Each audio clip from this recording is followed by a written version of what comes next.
Well, welcome to this public lecture, which is hosted by the 21st Century China Center at UC San Diego School of Global Policy and Strategy.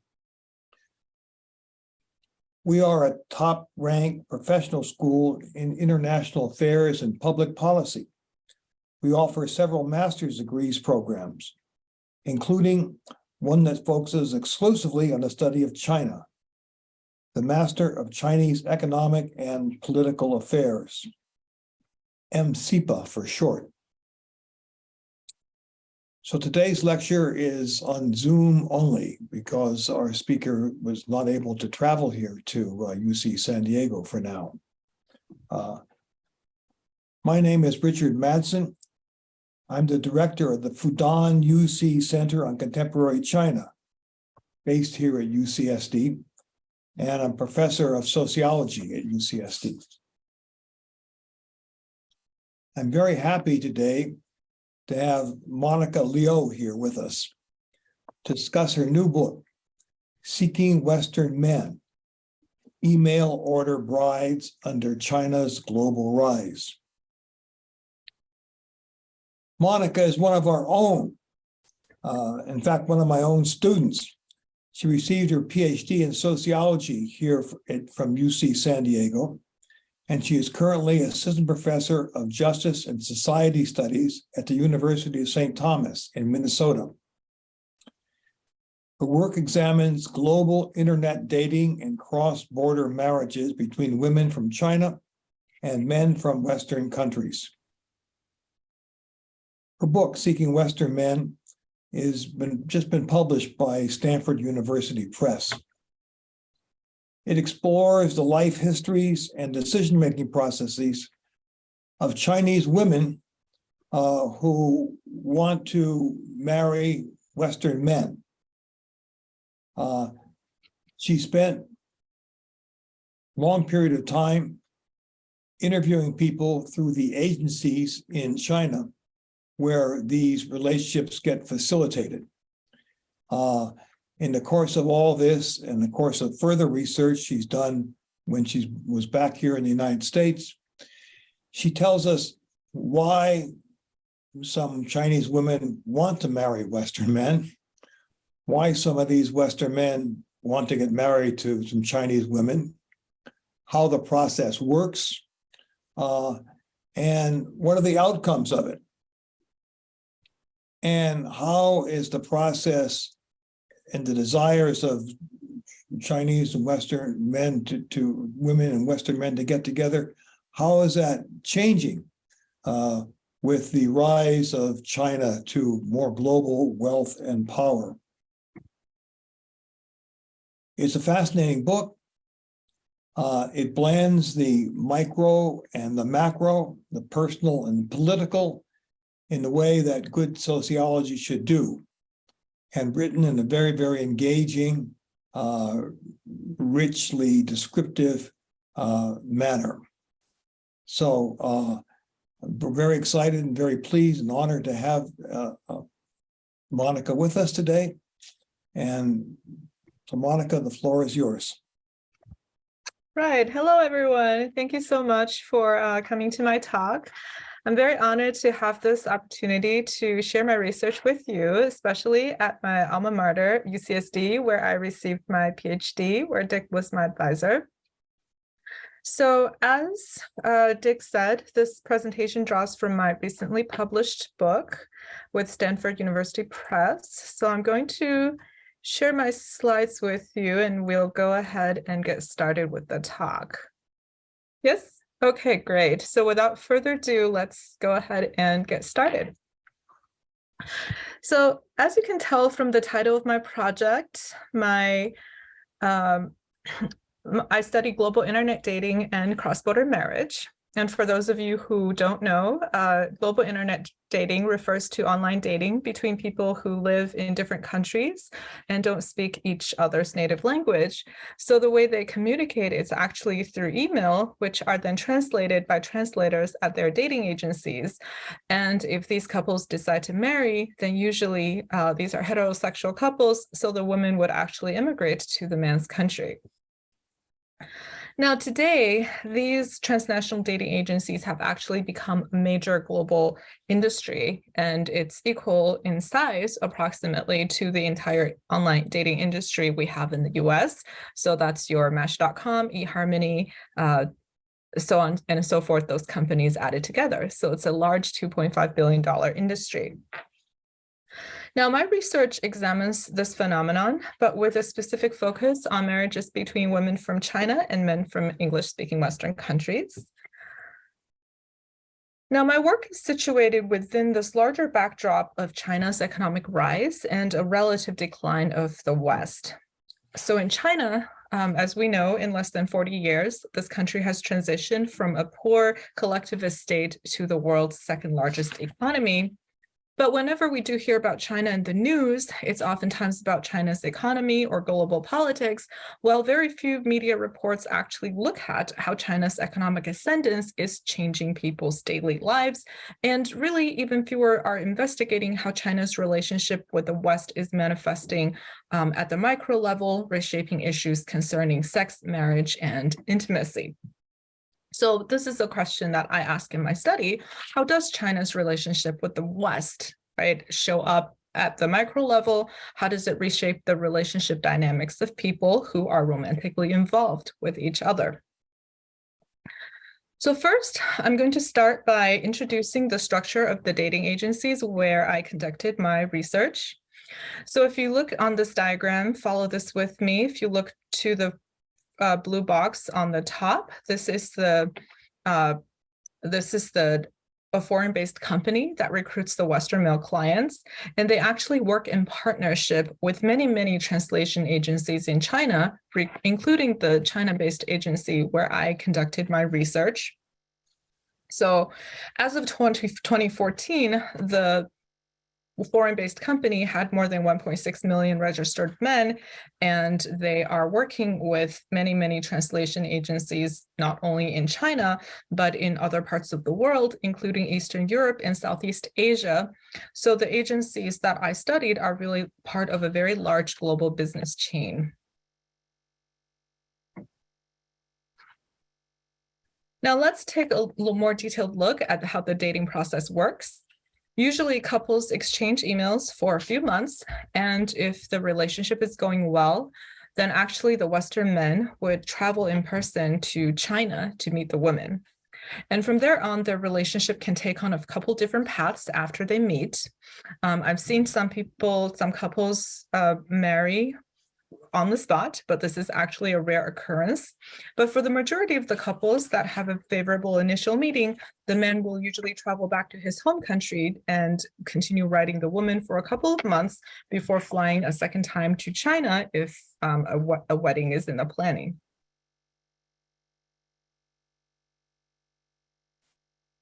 Now let's take a look at the male clients by their self-reported country of citizenship.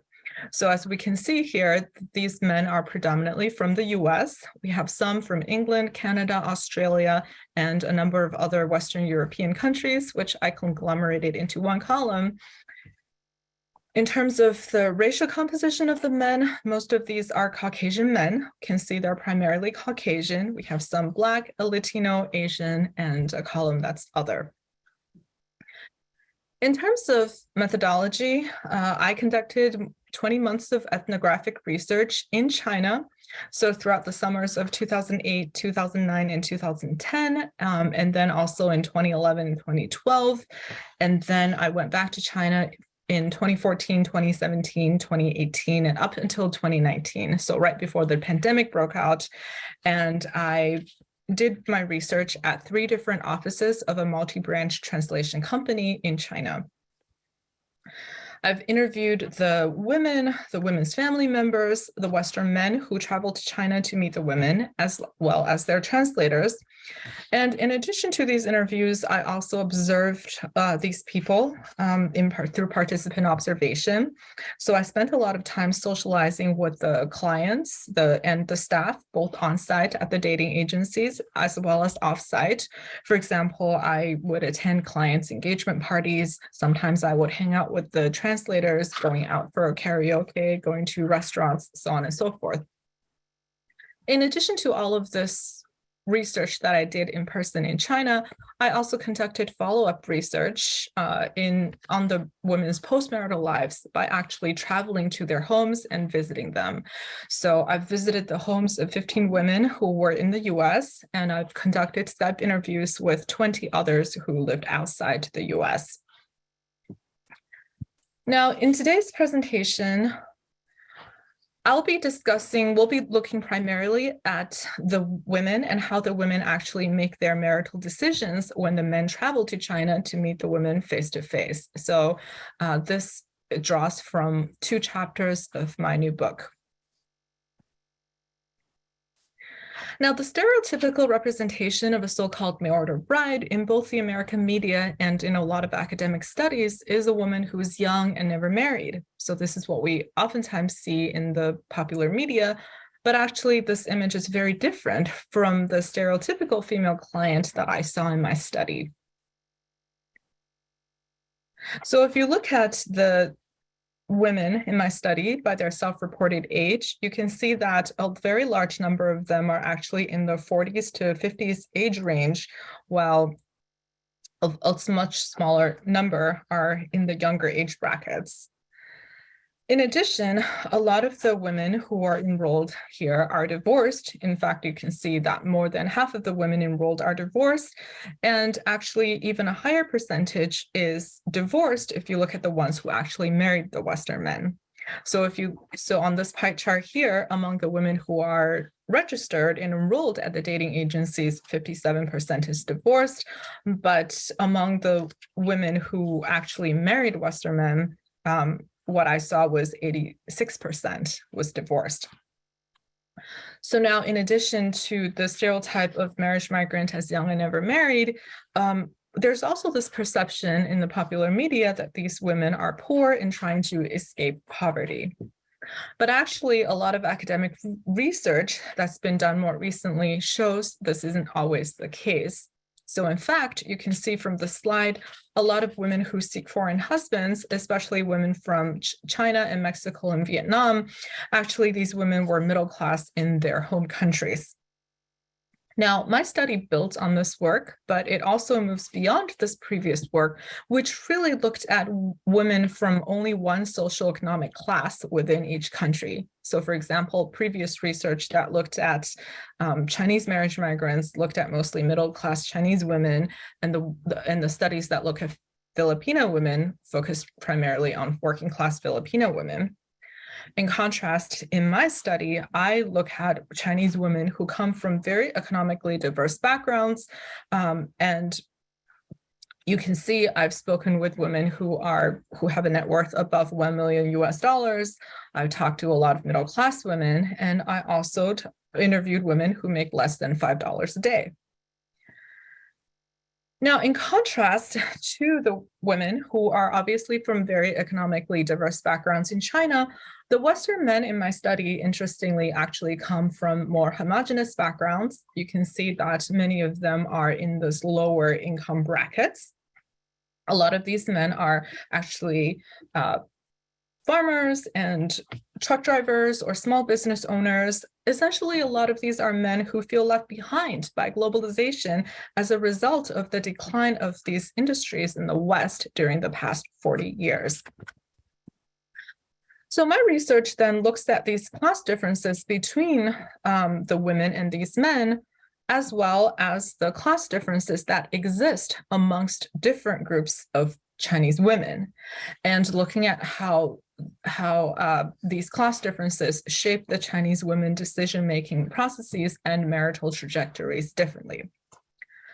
So in order to do this class-based comparison, among the total of 61 women whose lives I followed closely, I divide them into 2 separate groups, one of which I call financially flexible and the other I call financially burdened.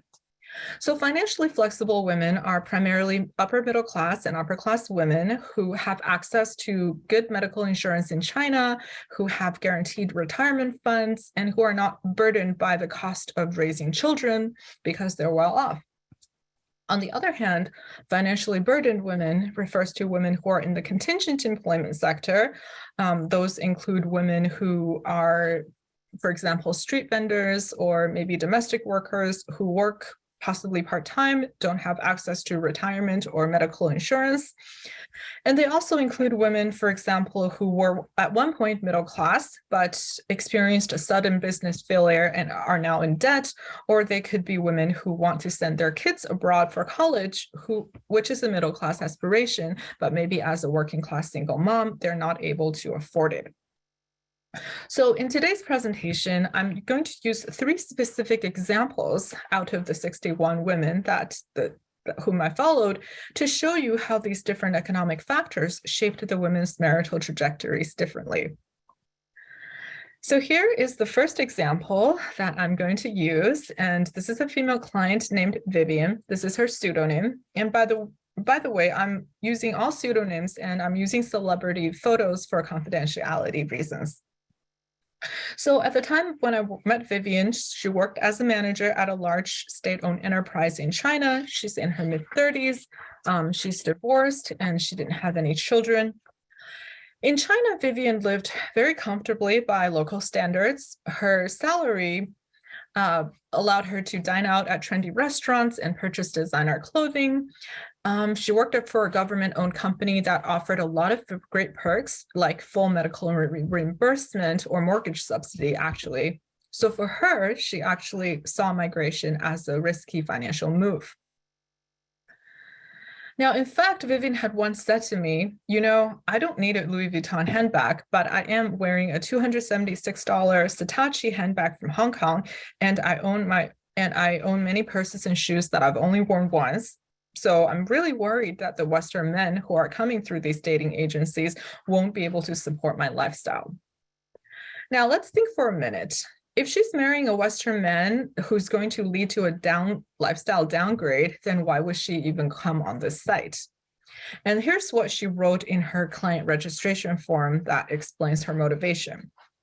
She said, China went through dramatic reform and opening up under Deng Xiaoping's leadership. China developed at an unprecedented pace in every sector, including the economic, educational, medical, and construction sectors. Alongside these economic changes, people have also increased desires. People's private desire, their sexual desire in particular, is growing out of control. Today, men like to have many women outside of marriage. This trend is particular to China's current phase of transition. There's nothing I can do to change it, so I'm going to give up on Chinese men and take my search for true love to a global level. So this is what Vivian explained in her registration form. And indeed, as we can see, China's urban rates of divorce rose dramatically after China's 1979 transition from a socialist economy toward a global market economy. We can see that the divorce rate was around 2% in 1970, and now it's actually almost over 1/3, just over the course of a few decades. And this rise in rate of divorce is certainly associated with China's social economic transition. So we can see during the socialist era, distribution of wealth in China was much more even. Since 1979, however, China's GDP, as we can see in this graph, since the 1980, it has risen dramatically. And alongside that, we can also see a steep rise in income inequality. Today, China being one of the most unequal countries in the world, with a Gini coefficient that actually has surpassed that of the US. Now, in the last couple of decades, there's been a rising new rich business class in China that emerged, and this group is very much dominated by middle-aged men. And these elite men's rises to status and power actually contributes to increased rates of divorce, because a lot of these men will divorce their wives and remarry younger women. In fact, Vivian's ex-husband, who actually cheated on her, had even said to her at one point, "A man is like a teapot. Every teapot should be paired with multiple teacups." So as we can see, this is his perception of gender relations in the post-reform era. And at that point, this was when she decided to turn to Western men instead, whom she thinks might be different. And here's the men that she ended up dating. So this is John, again, using pseudonyms and celebrity photos. And he's a factory production manager in his 40s, also divorced. Even though she said she did not feel any physical attraction to him, she chose to date him because she felt that he was very loyal and dedicated, caring, and affectionate to her. And these were all the qualities that her former Chinese husband, ex-husband, and lovers lacked. Nevertheless, interestingly, Vivian didn't really feel romantically attracted to him the whole time that they were dating. And actually, during this time, she got involved with another new rich Chinese businessman named Quan. Now, the problem with Quan is that he's actually married.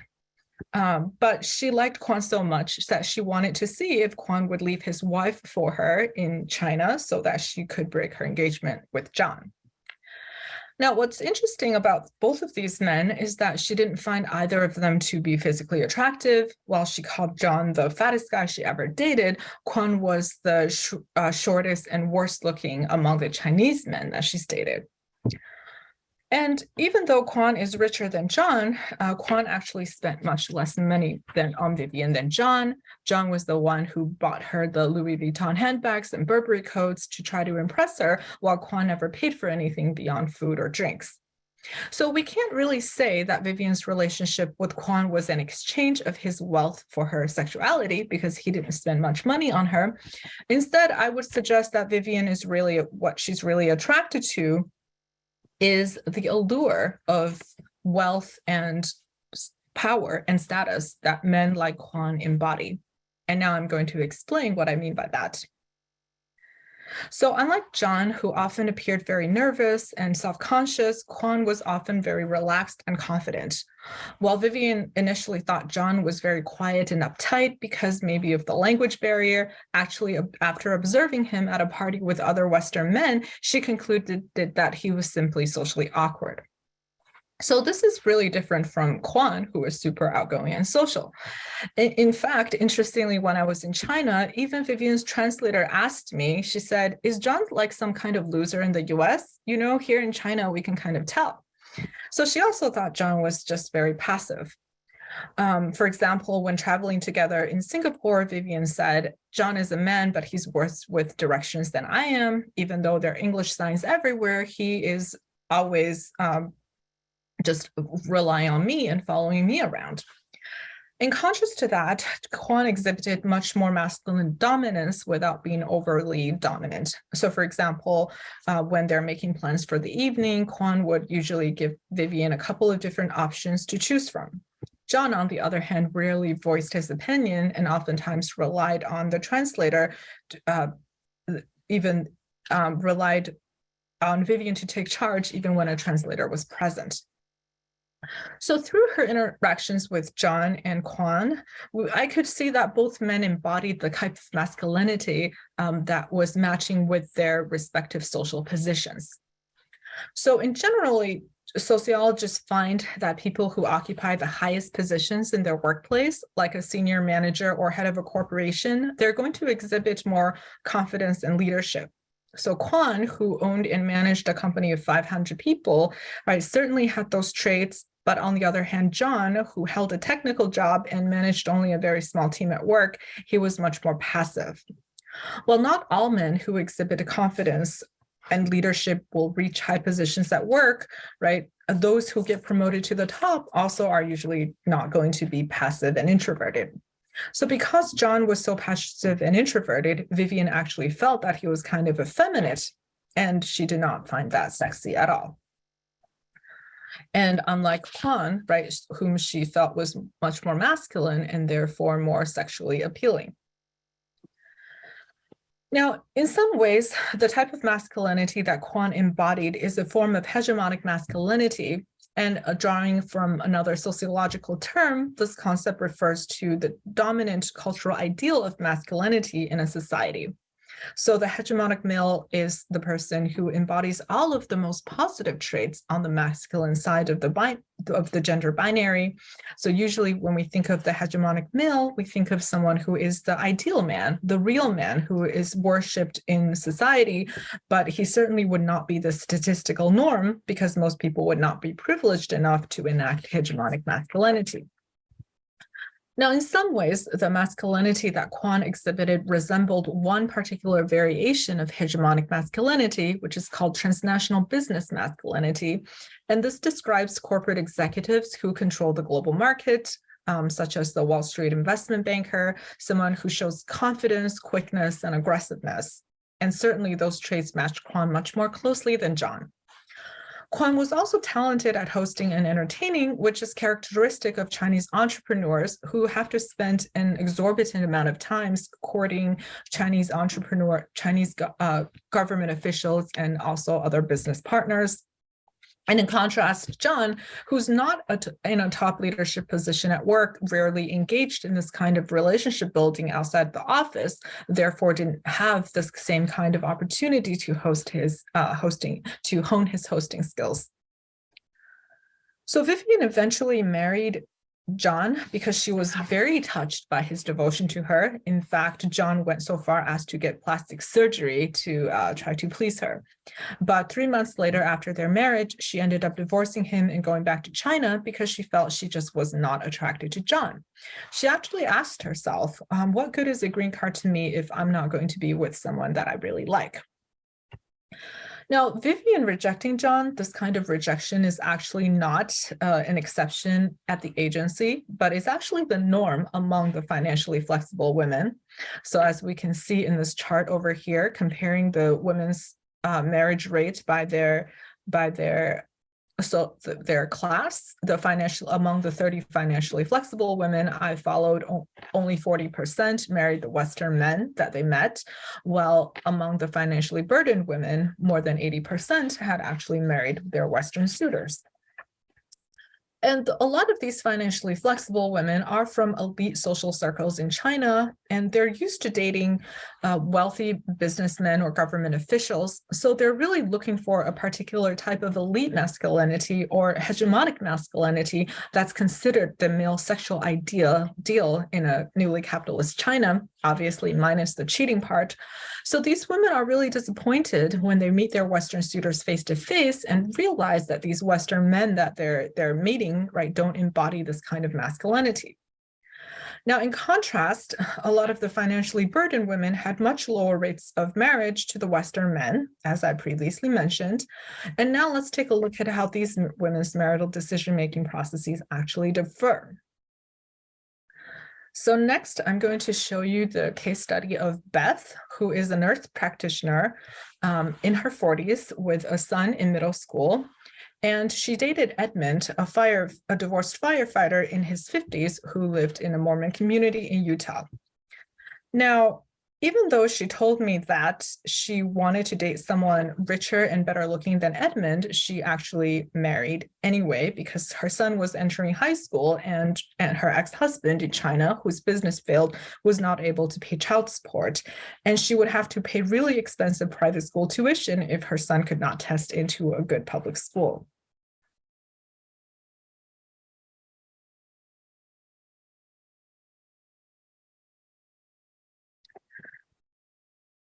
Now, as we can see, Beth had even said to me at one point, she said, for me, going out means making 1 million yuan. That's how much I would otherwise have to pay to send my son abroad for college. I could work in China for another 20 years and not make that kind of money. Now, after moving to the US, her marriage was actually compounded by sex problems. Even though when he visited her in China, she was actually worried about his sex drive because he was asking her to have sex more than 6 times a day. After she moved here, she actually found herself in a sexless marriage, and she found that he had been taking Viagra when he was in China. In fact, some of the managers had told me that some of the men who come to see the women struggle with erectile dysfunction, but despite this problem, Beth decided to stay in the marriage for the sake of her son.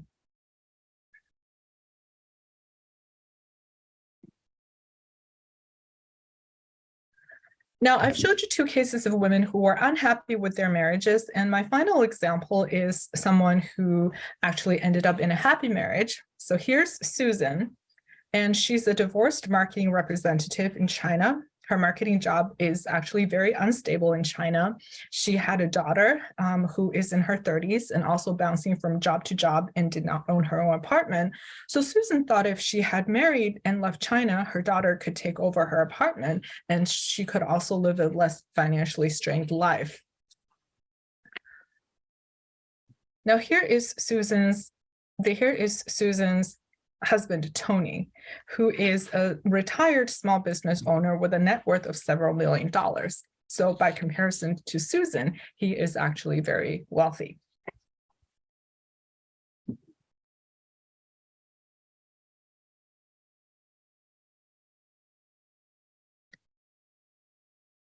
So actually, their marriage is a traditional patriarchal bargain that actually matches the stereotypical American media representation of a so-called mail-order bride, where the man is rich but controlling and the Asian bride is poor but domesticated and docile. So for example, when he is watching TV, she often felt compelled to sit there and keep him company, even when she didn't understand the show. And when she took a bite of sandwich, he would often criticize her for having a bad table manners. And instead of feeling insulted, she would tell herself that it's a good self-improvement lesson. So Susan often would teach herself to think of the marriage with gratitude because she thinks that he brought her the material quality of life that improved so much. So for example, she now in the US lives in a mansion, drives a Mercedes, and goes to the tennis club 3 times a week. And she said, what do I have to do in exchange is just cooking and cleaning and watching TV, which is much, much easier than the life that she lived in China as a marketing representative, where she was constantly feeling like she was under pressure to sell. And she would come home each night feeling very exhausted with an aching body and live in way worse conditions than what she has now. So the strategy that she took on is what we in sociology would call emphasized femininity. This is where she has a family-focused strategy, focusing exclusively on the domestic sphere in exchange for her husband's financial support. And interestingly, this has actually worked very well in her favor. Over time, she feels that her husband is treating her with more respect and care. And I think skipped over a slide. So 3 years into the marriage, her husband actually said to her, "You're a good woman, you have a lot of endurance, and thank you for putting up with me and making my home feel like a real family." So now that eventually he retired, they actually spent half the year traveling to places like New York City or the Caribbean. And although at the time of marriage, he actually required her to sign a prenuptial agreement where she was waiving away all of her claim to property in the event of his divorce or death. In fact, at the time, all of her friends and family and even her lawyer told her not to sign it. She did it anyway. But after signing on, he actually recently rewarded her with a home in Palm Springs and paid in full plus $250,000 in cash given to her for financial support that he felt she deserves as his new wife. So what are some conclusions that we can draw from these 3 real-life stories that we just heard about? Well, first, in the new global economy, wealth is decentering away from the West. So the idea that all of the global South is poor and all of the global rich is North is certainly doesn't hold up. But at the same time, wealth is also becoming increasingly polarized within individual nations. So in both China and the West, globalization has really created both economic winners and losers. And through my work, we can see that China's global rise does not signify a uniform process of racial or geopolitical disempowerment for all Western men, but instead, I'm showing that these dynamics are now very much class dependent. So for example, if we were to look at Vivian's story, this shows that Chinese women who became economic winners of globalization, these women ultimately desire men who are also part of the global economic elite. That is the high-earning, well-traveled, cosmopolitan professionals who embody transnational business masculinity. So women like Vivian are very quick to reject non-elites like John, even though he's white and he's from the global North. But by contrast, we can see that the economically burdened women like Beth or Susan, right, these women were much less choosy and married Western men even at the cost of compromising romantic attraction and sexual compatibility.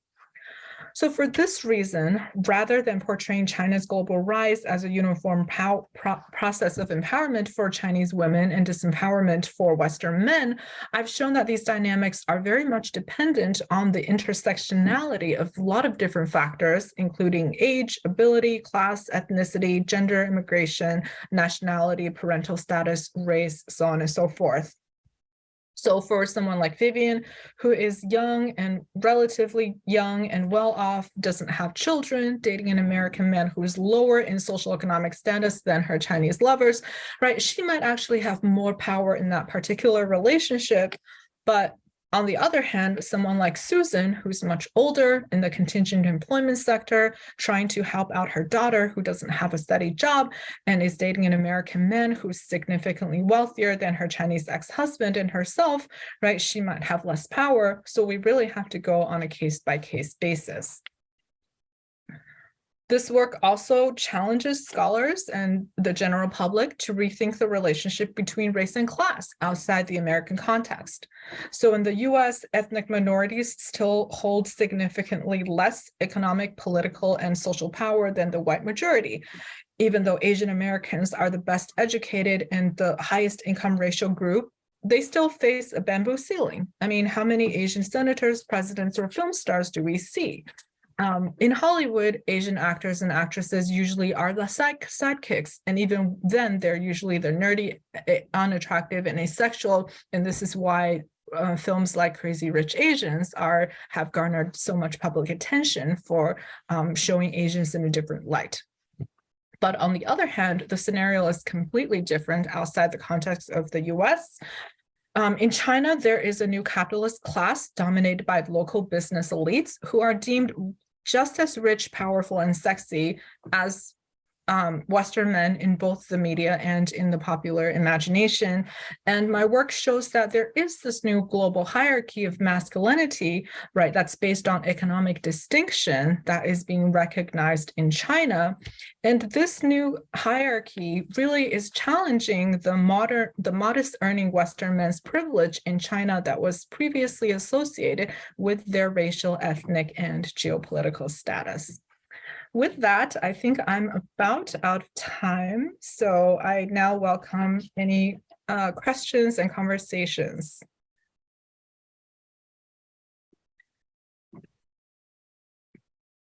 Well, thank you very, very much, Monica. Maybe just to get started, you talked about how different Chinese women, different social classes and economic situations, why, at least initially, they think they're going to be attracted to Western men and go onto this dating site. Why do Western men want to get married to Chinese women? What's their motivation, and how does it differ by social class, et cetera? For the Western men, there are basically two different groups of Western men. I would say, similar to the Chinese women, they are these financially privileged, and then there's the working class men who are financially struggling. And obviously, a much larger number of men who come through these agencies are financially struggling. I think one of the reasons is because many of these men live in rural, remote areas. They're divorced. They may not have a lot of dating options in their home countries. And they're also seeking to regain a sense of masculinity that they may feel that they have lost in the US as a result of their downward socioeconomic mobility and their ability to financially support a woman who's coming to the US and acting in the domesticated role and rely on him may help him bolster his sense of masculinity and a sense of status that he may have lost as a result of the economic struggles that the men have experienced. And for men who are financially well off, they're also looking for a woman who's more domesticated. So a lot of these men who are financially better off, they may be small business owners.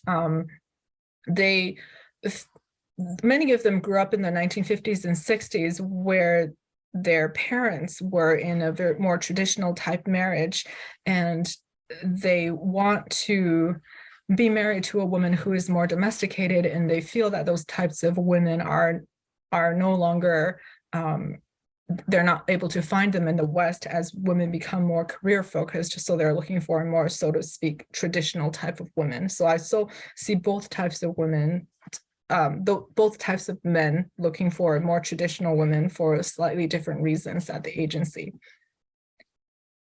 Okay, how do the marriages work out? Some of them end up in divorce after three months, as you described. How about others? Are there others that really work really very well and everyone's happy? And what are the factors that make for the marriage to be truly long-lasting and mutually compatible and all that? Actually, I found that the marriages work out well, even though I've seen a couple divorces. They're not the majority from what I've seen, and from what the dating agency managers have told me, divorces are not very common. And one of the reasons it's certainly, I mean, I have not done, the agency don't have specific statistics, but I'm sure it's much lower than the 50% or 40% that we see in the US for first marriages. And I think one of the reasons that the rates of divorce are relatively very low, I've only seen a few cases among all of the 60 women that I've interviewed. And I think the reason is because these are people who are middle-aged looking for a second chance marriages. Many of them are not financially well off. The women left behind their whole lives to move to the US, and and for the men, right, it's not very easy for them to find a wife. Some people are spending much of their savings just flying to China and getting this process going. So because of all that, these people might not be perfectly happy in their marriages, but they're not really getting divorced. So I'm seeing that. Okay. Let me now open it up to questions from our audience. Use the question and answer icon here to kind of pose your question, and I'll then summarize the questions for you.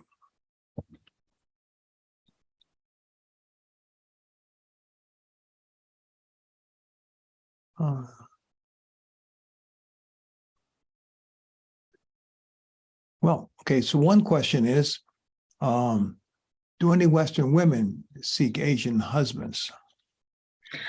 I actually have not seen many Western women seeking Asian husbands. I have heard, like, through my research on this kind of cross-border marriage, this topic, I have seen Western women seeking men from other parts of the world, for example, Africa and the Dominican Republic, but not Asian husbands. And I think part of this may have to do with the way that Asian men are portrayed in the popular media as men who are asexual, not attractive, not tall enough, not wealthy, so on and so forth. So the Western media representation of Asian men, putting them in a light that may not be the most sexually attractive, may have something to do with this, alongside this idea, for example, that women marry up and men marry down. So an American woman may not want to go to China, to a country that America may considered to be less developed, to find a husband. Whereas if a woman is marrying to the US, a Chinese woman is marrying to the US, they may feel that they're marrying up geopolitically. Okay. Another question is, were you able to ascertain the role that culture played in the success or failure of the marriages? What about cultural differences, and how are those mediated? Language differences too. In terms of language differences, interestingly, because people now have translation software, they're able to communicate with each other by just going on their on their phones and using this kind of translation software to type in what they want to say, or even speak into their phone and get the translated version. So certainly the cultural differences and misunderstanding is a big issue in these marriages, but I think some of the problems with language has been taken care of by technology, but certainly cultural differences played a very big role in a lot of the conflict that I see amongst the couples. And one of the big issues in terms of cultural difference is the way that the couples think about money and division of and how money is spent differently for a lot of the men, because they're in the West, even though they're wanting a woman who's more traditional, they're expecting still the women to contribute financially to the marriage, because that is more of the norm in the West. Whereas in China, the gender norm, particularly after China's reform and opening up, is very much reverting to a more traditional state where men are supposed to financially take care of a woman, pay for all dates, and financially support a woman as a way of showing masculinity. So a lot of women who are actually marrying Western men are coming here expecting the men to financially provide for them, for example, and for women to keep some of the money that they earn as pocket money, where the men are expecting the women, especially women who are working, to make a financial contribution to the household, or to contribute some of the savings that they had in China to their living expenses in the West. So I see the way that the men and the women think about how money is spent differently in the family. That is a big cultural difference that actually causes some discontent in these marriages. Okay. Here's a question that's, sort of political and so practical. What about the process of actually obtaining a visa for an Asian wife, and how difficult is it? What kind of hurdles do they have to go through? And, how do they surmount those hurdles, if there are any? Sorry, attending a what? If a husband wants to get married to a woman in China through this process, is it difficult to get a visa for the woman, and does the complication of that cause any difficulties in having the marriages go through? Oh, visa. Usually I have not seen the visa to be a major problem, but the wait time tends to be very long. So it can, if the woman comes to the West through what we call a fiance visa, and she comes as a fiance, and then she has 3 months to decide to marry the man or go back to China, I believe that visa takes much less time. But if she were to actually marry the man in China and move here, the visa takes a much longer time. And I've seen some marriages get broken up by the long visa wait, because things could happen between the wait. The woman could meet somebody else in China, the man could change his mind. So I think that can pose as a problem in some of the cases. But usually if people have their heart set in it, they usually are able to get the visa eventually. It's a matter of time and waiting. Another question here is about the fact that there are fewer women than men in China. There's a sex ratio imbalance. Does that affect in any way the place that women see themselves in the marriage market and any of this cross-border dating? Because a lot of the women in my study are middle-aged, so most of them are born in China before 1980. I did not see the same problem, because China's one-child policy started in 1979, so it's mostly the post-80s generation that is dealing with this shortage of women and access of men. But among the women that were in my study, amongst their generation, the sex imbalance had not been a great influence in the same way. But I think this could now potentially be an issue for a lot of female clients who are now enrolled at the agencies in right after 2010. After when I went back to China in 2019, many of the women enrolled were born in the 1980s. So presumably these women may have more options in China to because of the gender imbalance, but not among the women that were in my study at the time that I did the majority of my interviews. I see. Can you predict like where it's going and what the future might be like given the changing demographics in China?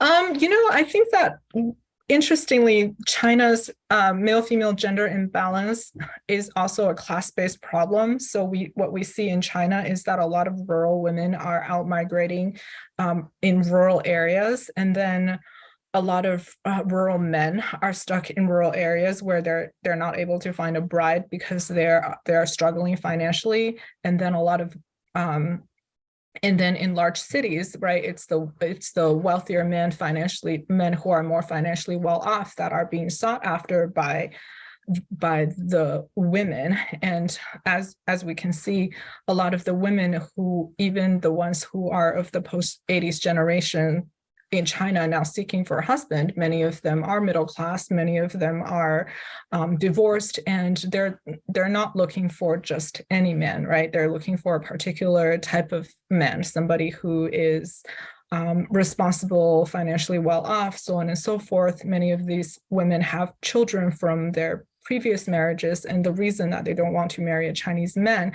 because they feel that the finances in China would be very complicated if both parties have children. And in China, there's the norm for parents to purchase homes for their children before their children marry. So a lot of these women, for reasons, even amongst the post-80s generation, for moving out, right, is based on these cultural norms and economic reasons. So I still think that they would be interested in marrying Western men because of the financial complexities of marrying men in China, right? That isn't necessarily resolved just by the gender imbalance in China. Plus that a lot of these men that are struggling to find wives in China are poor rural men whom these urban women of the post-80s generation in China wouldn't have been considering anyway. Let's see if there's some more questions here.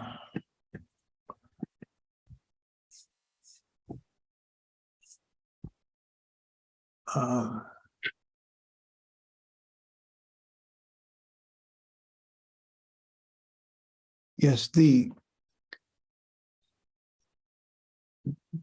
discussion, is centered, of course, on brides from China. But these agencies, the kind that provides the men, deal with women from many different cultures, Eastern Europe and so forth and so on. So is the consideration of brides from these other countries, is it basically the same as those from China, or are there different dynamics if basically a man is going online to try to, find a bride from Eastern Europe, Russia, or something like that? I think the motives are actually different from women coming from different parts of the world. So, for example, in places like Vietnam or Thailand, usually, or the Philippines, the women tend to be younger than the women in China, and a lot of the women are actually trying to in those countries, some of them are trying to escape poverty. In China, we see more middle-class women and upper middle-class women who are older, who are pursuing those kinds of marriages. And part of this is because a lot of younger women in China are not particularly interested in dating Western men because they feel that they have a lot of good opportunities in China to date locally. And there are a lot of men who are financially established in China that they feel they have good options to choose from because of their youth. So if we look at China, for example, 40 years ago, when the reform and opening up just started, we would have seen more younger women seeking Western men. But today, it's really, we really see that among the older women who have been aged out of the dating market in China. Some of them are financially struggling, some of them are financially well off even. But on the other hand, in other parts of the world where the overall economy is not as developed, we see we also see middle-aged women in some of those countries, but we see a lot of younger women coming out from those countries because overall they are interested in leaving their country to go somewhere that's more economically developed. In places like Ukraine and Russia, I have friends who have and colleagues who have done this research, and the finding is that in those places, a lot of the younger women are also trying to date some of the wealthier local men, but they know that they have a lot of erotic capital, especially the Ukrainian women before the war broke out in Ukraine. So oftentimes the Western men who come through the Eastern European agencies, the women would hustle them possibly for drinks, for dinners, for a little bit of money, but the young ones may not actually be interested in marrying and migrating abroad. So we see a little bit of both in many of the other countries, but we see a lot more young women coming out from countries that are less economically developed than China. In China, especially, family can be extremely important. Relationships between larger extended family, both parents, in-laws, relatives, and so forth. Does this complicate it? In the way you describe it, the woman is sort of on her own making an individual decision, but does the larger family dynamics fit into this picture at all? Among the women in my study, because they were born before 1980, they weren't part of the they were born before the one-child policy, so they have siblings in China who are taking care of their parents. So some of their parents may be opposed to their children moving abroad, but it's not as detrimental for the family if you're not an only child and you have other siblings there. Some of these women are actually bringing children from their previous marriage with them to abroad. So they actually see this as a great opportunity for their children to get an American education in that sense. Some of them have grown children in China that they're not bringing, but after they move to the US, some of them, especially women who are not financially well off, they'll actually get a job, work, and send some remittance back to their grown children in China who are financially struggling, like that woman, Susan, whose daughter is living in her apartment now that she's lived in the US. So some of these women are actually helping out their family in China. And for women with many siblings, this is not as much of a problem.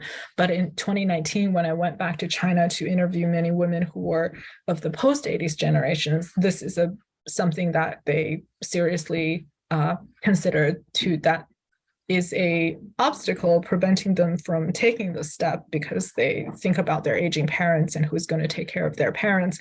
In fact, many of the translators who were of the post-80s generation, younger women who thought about marrying Western men also told me one of the reasons they refrain from it is because they're only children and they have to think about their aging parents if they moved abroad. But that certainly has not prevented the women from joining those agencies today, right?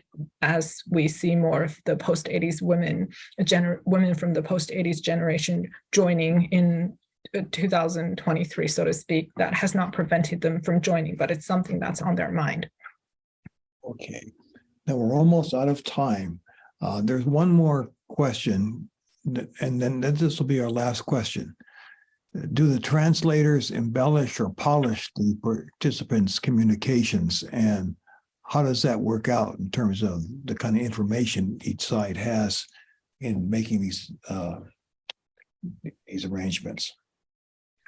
Certainly the translators embellished and polished the participants' emails from what I have seen during my time at the dating agencies, because the women are supposed to provide input for the letters, even either oral input, or the women could write a letter and have the translator translate it directly. But what ends up happening is that a lot of women actually may not have the time, or they may feel that they've hired someone to help them date. So the women sometimes don't provide that much information, and the translators are put in a position to have to embellish and polish the women's communications with the men, but that is all done with the permission and sometimes the desire of the women to have it be done that way. And that actually helps the women attract the men, because the translators know how to communicate with the men in a way, in a style that's more westernized, that is more palatable to the Western taste. But when the men and women actually meet face to face, I think it becomes harder to embellish those communications. And this is also changing over time with the advancement of technology as well, where in the past, a lot of the couples relied on email communication. Now, a lot of couples are doing video chats, and they're communicating with each other directly by typing into their mobile phones, and their phones come with translation software. So with that advent of technology, the translators are doing less of the direct translation, and instead teaching women about Western customs, Western traditions, and just giving them general tips and strategies on how to communicate with the Western men. So I would say in 2023, the translators are doing much less to polish and embellish the participants' communication in a very direct way. Instead, they're really doing date coaching on the side. Okay. Well, this is very, very fascinating. And unfortunately, now we're out of time, but thank you very, very much. We hope that our listeners will consider future lectures. There's an upcoming public lecture on Xi Jinping and global strategy by Zhao Shui-sun, who is a professor and director of the Center for U.S.-China Cooperation at University of Denver at their School of International Studies. Professor Zhao is also a product of UCSD. In fact, he was also one of my students, although an earlier generation than Monica Leo. And that's next Thursday. I hope some of you can join that. Stay tuned and look for other information on our website for the great lineup of lectures we have planned for the rest of this academic year. Well, thank you all very much, and especially thank you, Monica, for such a fascinating presentation. Thank you, everyone. It was a great pleasure meeting you, and I greatly enjoyed giving this talk.